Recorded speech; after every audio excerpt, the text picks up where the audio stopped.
Samantala, kuha sa CCTV ang pagsabog at pagliyab ng isang truck na may kargang mga tangke ng LPG sa Skyway sa bahagi ng Sucat, Parañaque. Saksi si Isay Reyes.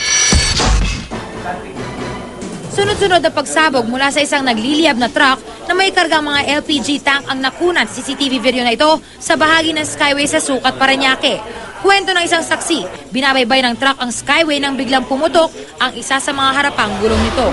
Nagpagewang-gewang umano ang truck bago ito tumagilid. Dito pinaniniwalaang nagkiskisan umano ang mga tangke na ayon sa mga investigador ay posibleng nagdulot ng spark.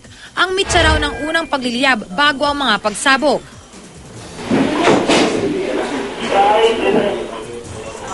Sa gitna ng delikadong tagpo, makikitang bumalik ang pahinanting si Ryan Villanueva na nauna nang nakalabas.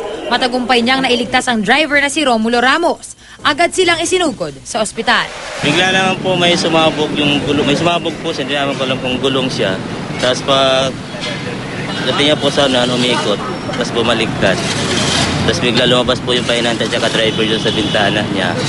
Tapos tumakbo na po sila. Tapos kasi malakas. Kasi sumasabog po yung mga tangke niya. Lakas na apoy. Hindi naman kayo makalapit kasi malakas nga yung apoy. Hindi pa malinaw sa ngayon ang dahilan ng pagputok ng gulong.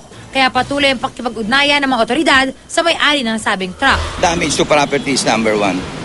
At titignan po yung angulo bakit sumabog yung gulong niya. Baka unsafe na rin yung gulong niya, tinatravel pa niya.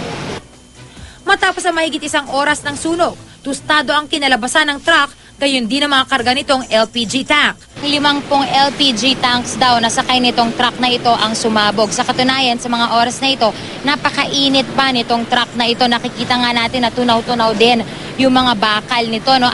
Sa sobrang lakas ng pagsabog, pati yung bridge ay may mga parte din na nasira. Nagdulot man ang bahagyang traffic. Sa kabutihang palad ay walang nadamay na ibang sasakyan sa insidente.